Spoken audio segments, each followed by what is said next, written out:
Hey guys, welcome to AlonaTV. My name is Alona, and today my guest is Joonas Kent, a film director who's from Finland, and he's been directing lots of music videos, movie, different ads, and he's currently living in Los Angeles. Welcome. Thank you. How are you today? I'm great. Feeling good. It's been good to be home for a little bit, so get a little pause from the LA life, whatever that is. You're a director. Are you a film director or music video director? What kind of director are you? It's always a weird title to describe, but if it's just director, but if you don't know anything about filmmaking, then a director sounds like it can be a director of anything, director of communications in a company or whatever. Film director, but that covers music videos, commercials, action sports, films. What is your favorite thing to direct? Do you love doing music videos? What would you like to do yourself? Well, the end goal is movies, for sure. Yeah. Of course, I want to make a movie and direct amazing actors and create feelings for the viewers through that. But music videos are really fun. You get to be the most creative. Commercials have a lot of limits. Commercials, even though you have a cool creative idea and you execute it, then the client might want to change things on the editing table. Is that frustrating? Yeah, of course. And then suddenly something comes out that's nothing like it could have been, and then you're like, okay, well, we spent all this time on this, but I'm not happy with it. So, yeah. But luckily you can create director's cuts. Usually that's the best way to go about commercials, is that you make sure that they give you the rights to create a director's cut just for your own use. Yeah, I was just about to ask that. Are you able to tell them that I will do this if I can do it my way? Well, you can't just say that about a commercial, but then you can create an slightly alternative version that you're more happy with, if it turns out to be a difficult client and a project where you need to change things in all the time. So yeah. You started your directing career a little bit by accident, so to speak. Mm-hmm.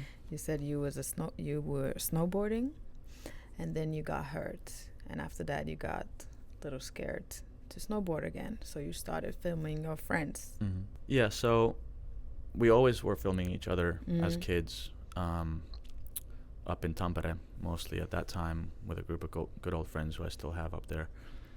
And I got hurt a little bit, not too badly, not to be able to snowboard, but I got scared of the bigger jumps. I turned into a wussy. And I was always interested in the filming part of it a lot too. So slowly I started to become the filmer for the group. But that was still just, in a way, directing and learning a lot about all aspects of filmmaking, because we would film street rails in the middle of the night around Helsinki and Tampere, or all over Finland. Who was it for? Were you doing it just for yourself, or were you posting it on YouTube, or when you was filming those videos? At first, it was just snowboard movies with friends. We would film a winter and then edit in the summer and put it out in the fall. And that's how it used to be with snowboarding, and that always bigger companies also did that same way, where you film one winter and then it's a whole year process. And that's how we did my movie for Oakley too, where we filmed a whole year and then put it out in the fall. Yeah. But that's pretty uncommon, or it's been done still, but there's just the budgets aren't the same, and it's just, snowboarding has changed a lot. So that's why that Oakley movie was a good exit for me out of action sports, to just show that that was my dream as a little kid, to create a big snowboard movie. Because you was doing, I read that you was filming a making of movie or video of snowboarding movie. Somebody was in Finland, some pro snowboarders were in Finland, and you was doing the making of. and you said that that moment you was dreaming that you could one day be the actual movie maker. Yeah. How did it feel when that came true?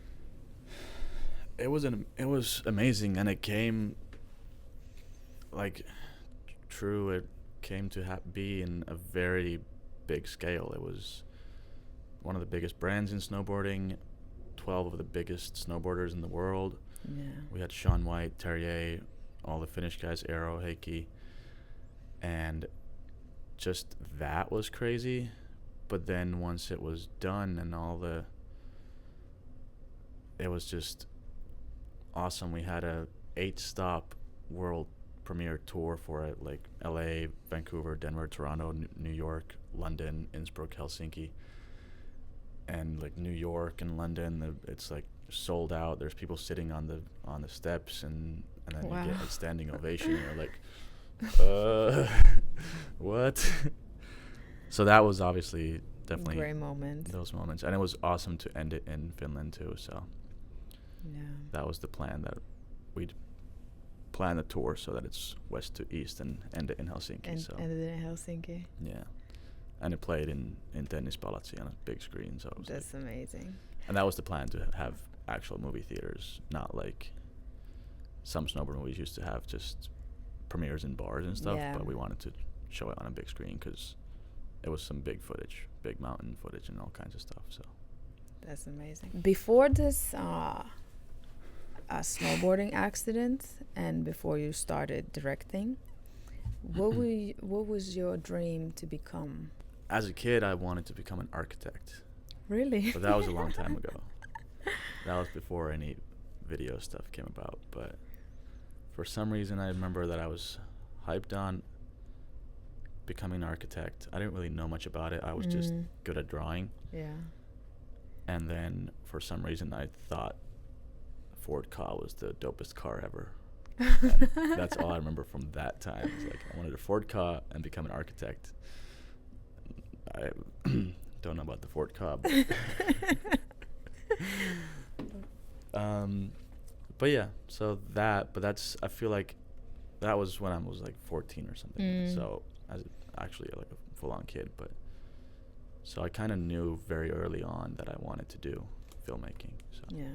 So when you started doing the videos, this is after the accident, you was filming your friend Mikael Gabriel, a Finnish rapper, and you. No, that was after. Yeah. Mikael Gabriel came like at the end of my snowboard stuff. Yeah. Right before Oakley. But that was your first like a music video. Yeah. Right. You said you was filming it for fun, and how did it become the actual music video, and like one of the best videos that the record label liked? That one, I had moved to Helsinki, and I knew the scene of DJs and artists a little bit, and then I just remember filming Mikael just do some freestyle backstage at a show. For the US and other audience out of Finland, Mikael Gabriel is a famous rapper in Finland. Yeah, the kid's blown up right now. Yes. He's huge. Anyway, yeah, we filmed that, and then I'm like, okay, I'll film a show, and then we talked to Universal about it, and also you pitched the idea to them. Can't remember at what stage, but yeah, before I started like going on all the shows around Finland, I definitely knew that, okay, let's just turn this into a music video. But it wasn't supposed to be like a legit bigger music video. It was just, but yeah, it turned out good, and it was zero budget. I just filmed it with a 5D, and maybe they put like 2K into it so that I can pay for the travel and stuff. But just filmed it with a DSLR little camera, handheld, and then made an edit out of it, and it was good energy because he's an energetic performer, so it was easy to make it into a fast-paced, energetic music video. So, but yeah, it wasn't anything great, but they really liked it. So, and after that, you started getting more music videos to direct from Finnish artists. That was right around the time that I was already supposed to be moving to the States. Mm-hmm. And then there was some delay with my visa, a little delay of 7 months. 7 months. And for a second, I was like, wow, I don't know if this whole dream of moving to the States and doing all that is happening now. And I was pretty broken for a couple weeks when that happened. But then slowly we're like, okay, well, let's just do this one video then while you're still here. Mm-hmm. Oh, And so you then was really upset that you wasn't able to go back yet. go back to the States. Yeah. Okay. So I had already like moved out of my place, and thought that I was gonna move now. Yeah. But then big hassle, Yeah. but it all turned out for the better in the end. It 'Cause usually does, yeah. yeah, so I only had done that one music video before that, Mm-hmm. and only snowboard stuff besides that. But then Universal wanted to do another video for Michael, and then during that winter that I was supposed to be filming snowboarding, I was suddenly stuck in Finland, and by the time spring came around and I flew out to the States, I had directed and edited, I don't know, 6 or 7 music videos already, Yeah. and a lot of them got some nice hype. So yeah, it turned out well. It's amazing. What's your education? High school, Really? yeah. So after that, you didn't go to school to start studying for the director. I tried. I got into a school. Well, Yeah. high school was a media high school Mm-hmm. that I went to, but I had already learned all the filming and stuff Mhm. by myself. So when How? through snowboarding Mm-hmm. and just even like lighting and stuff, like I was saying, when you film in the streets at night, the filmer alone would have to set up the lighting while the Mhm. snowboarders set up the jump Mm-hmm. for the rail or whatever it is, and you have to learn how to like hide the lights so you don't see them, but it still looks nice and everything. So that was a good filmmaking school. That Yeah. snowboard Probably a lot of mistakes that you learned filming. from. Yeah, of course, tons. Of course, that's the only way to learn. Yeah. And so I never really learned any new things about filmmaking in schools. After high school, I was in the army for a year, Mm-hmm. and then I applied to go to Metropolia for media engineering, and I got into the international side of it. Mm-hmm. I was pretty surprised that I got in. It was not what I was expecting. There was nothing for filmmaking there. Like they're like, yeah, after the first year, you'll be able to like just choose your classes better, and you'll be able to take directing and filming classes. And then I looked at the schedule of what that would mean, and there was like one class every month or two where I could learn things that I had already learned, or where they would teach things that I had Yeah. already learned. So yeah, I was there for a couple months, and then I bounced, and then here we are. But see, this is what I always say, that even if you don't have the education, if you really, really love doing something, you Mhm. can learn yourself. You can learn by doing, because a lot of people these days, which I hate, especially if you try to get a job, they always look at the resume. Do you Yeah. have this education? Do you have Not- this and that? And that's Not in LA though. not So, there. No. That's great. But here, Yeah. so no one in LA asks if you have any. I've never been asked about my schooling. And I know a lot of my friends don't get asked. I don't think it's that important in the creative world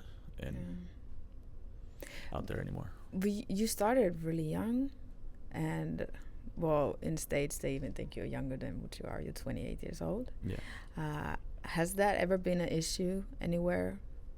Yeah, of course. It's, when you look young and there's an agency is deciding between this guy or this guy, and some guy is like an older guy who's done a lot, they think you're inexperienced because of your age, Mm-hmm. then that's slightly annoying sometimes, that it might affect some things. But I feel like that goes out the window once the job gets going, Yeah. and I'm at least I feel like I'm pretty confident and bossy on set, which I'm not usually in other situations. So I think at least well, then, you can be when you know what you're doing. So yeah. what about moving to LA and start working there? Were you ever afraid that what if you don't get a job there, or what if you're from Finland, nobody knows you? And that's something that I still have in the back of my head every day. Yeah, it's not you just have to keeping it back there and not think about it, and just be positive and open and social and just because you are how to say entrepreneur, and sometimes it's hard. Sometimes you have a good job, sometimes you don't. How do you keep yourself motivated to keep trying, even if you? Well, there's always, every project is new and exciting, and there's always something new and different about each project, so it's not that hard to keep motivated. But yeah, definitely there's always moments when you pitch and compete for a commercial job for weeks, and then you're like, okay, this is awesome, we're gonna do this, and then you hear that you didn't get it, and then you're like, okay, well, I just spent all this time, which I could have been spending on this other stuff, but now I didn't get either of those things because I thought this bigger thing was happening. But so those are the more difficult times. But yeah, just gotta keep creating new ideas and trying new pitches everywhere. So when you direct and you make films, or is it even if it's a music video or movie or whatever, what do you like? What do you want the audience to feel when they watch your production? Yeah, I just want them to feel something. I never want to create something that's boring. I never want to create something that doesn't raise feelings. With music videos, I'm always like, I know that I could create with a small budget a cool video with one scene that the client and artists are going to be happy with, but I would never do that because I don't want to make a music video that looks the same as the first 15 seconds does. So if that's why I always just, more scenes, more locations means more budget. So unfortunately that's not always easy to get, but that's the way I go about that. But then for some reason for commercials, then I feel like the feeling in those is even more important because you don't have the restriction of the song and other things that music videos have. So, but it's interesting, for some reason I feel like my last few commercials have been comedy commercials, which is like, was kind of a surprise for myself too, but it worked out in those so they already had the idea of the comedy, or did it come from you? It came from me. And was it the chip commercial and the hair? Yeah, the chip commercial and the hair are the two latest ones that I've been like that. Yeah, and the chip commercial turned out pretty well. It did well on Facebook in Finland and stuff, and yeah, it was just creative. I was like, okay, well, let's just do something. The budget's small, but let's just create a fun, cool idea. And then I thought the idea was like really boring, and not boring, but like when I don't. It's hard for me to feel like I come up with creative ideas. I just try to think of something, and sometimes I have to force it, and sometimes. But once it gets going, I know I can make it look good and bring the energy. So that one was one of those where it's like, okay, this sounds like it's too simple to be funny, but it's a commercial with this hockey player, but we don't want him to just act something like that he's not, because he's not an actor. Yeah. So let's just have his agent hype up the product to him, and it worked out. But as an audience point of view, it was really funny, and how to say, commercials are annoying usually. Like, you just wait till they over you hate them when they interrupt the movie or whatever. But that one, it was whenever it came, it wasn't annoying. It was funny. Like, even if you've seen it, and when you saw another version and another version, you was like, what the hell? There's another one? And this is funny. And it wasn't annoying. So it was really... And after that, I bought the chips for the first time. So... It worked. Well done. Well done. Awesome. When you watch movies, do you watch it as a director to see how it was made? Or can you switch off that work mode kinda and just enjoy the movie as it is? Yeah, I for sure enjoy. I still feel the feelings that they want you to feel. But then on the side, I always notice things like, oh, that was a long take. That camera move was pretty cool. Yeah, like lighting was amazing and things like that. And once you get into it, of course, there's a lot more happening in your brain when you watch something like that. Especially if it's visually beautiful and technical, then you just have to think about those things too. But which does take away from feeling it as much. Yeah. But I'm a crybaby, so it's easy to still get me emotional. Do you prefer watching movies in the movie theater or home? Because these days you can watch home pretty much anything. Yeah, but then when you go into a movie theater, you really can't pause and take a screenshot of a good moment you want to save or something like that. So I just get very distracted if I try to watch a movie on my laptop because I do so many other things on my laptop. I wish I could just disable everything else on it and not be able to pause it or something. Airplane mode on the computer. Yeah, exactly. Exactly. Need that.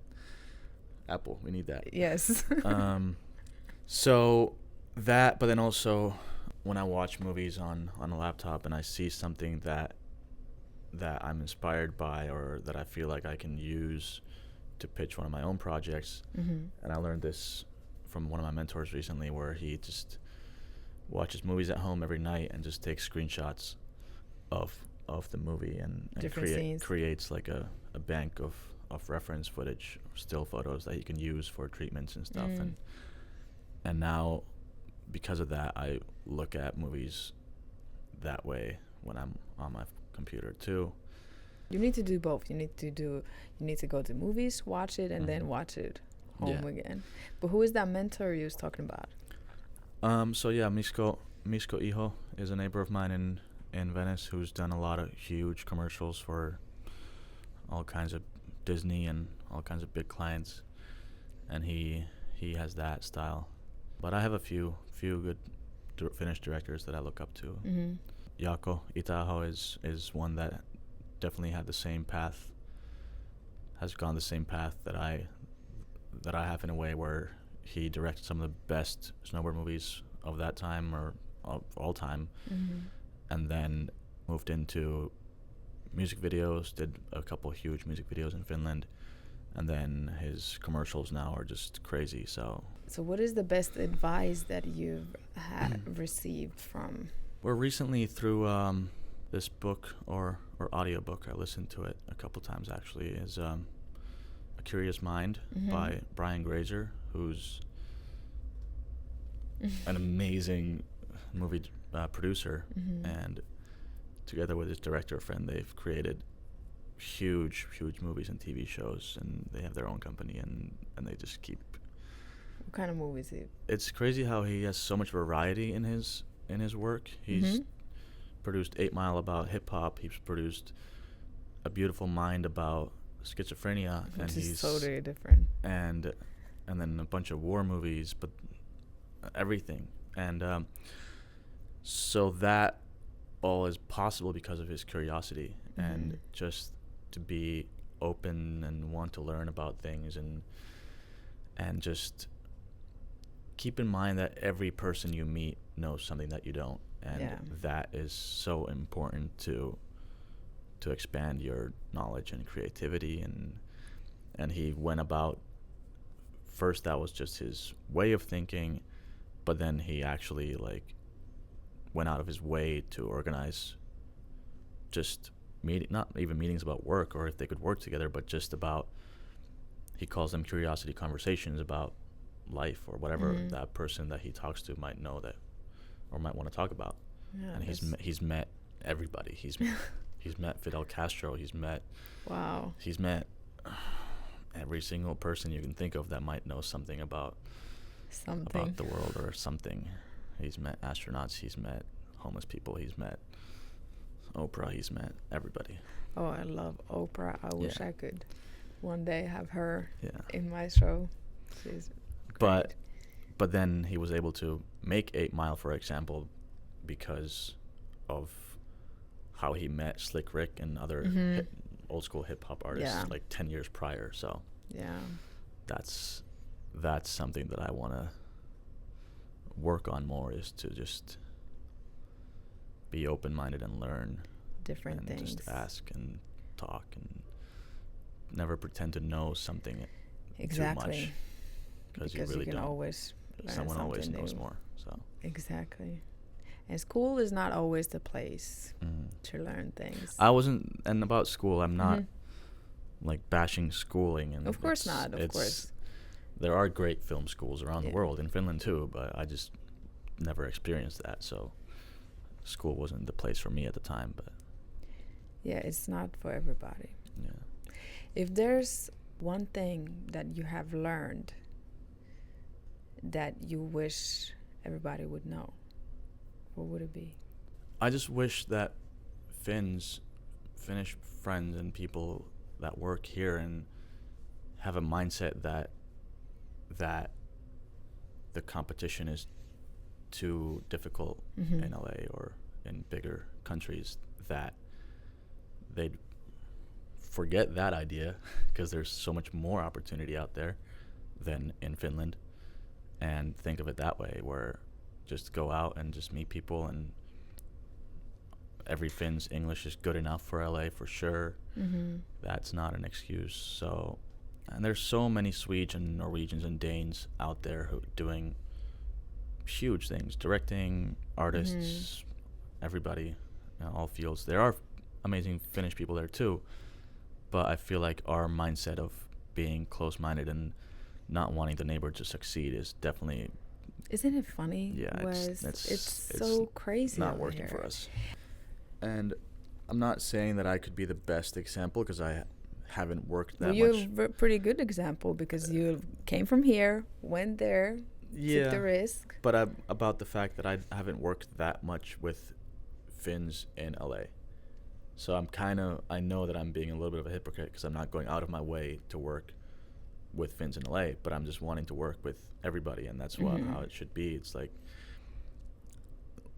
there's that other side of it. Like, of course, that's another thing is when Finns move abroad, they always want to just find the other Finns and still keep their close-mindedness with that small group. Instead of trying to. So it's funny. There's many ways to it, or many angles to it, but first of all, just forget the fact or the thought that the competition is too difficult somewhere else, because in Finland it's a small market for everything, so I feel like the competition is harder here for me because it's a small market. There's all these directors and there's only so many jobs, so, and being Scandinavian in LA is a big plus. It's actually better to say Scandinavian than Finland because of what I just said, because then they think of you as a Swede or equal to Swedes and Norwegians, and that's how it should be. But there's just not that many Finns that they have. A lot of people don't have that much experience with working with Finns than they do with Swedes and Norwegians. Thank you so much for coming. Like, to be honest, I was a little nervous interviewing you, because he is a director and we do have cameras here, but since I was nervous, I made him work. Yeah, it worked out. We got good angles now. Good framing on all 3 angles. Is there anything you want to say to the audience? For example, like if somebody is likes to make videos and would like to be a director, what advice would you give them?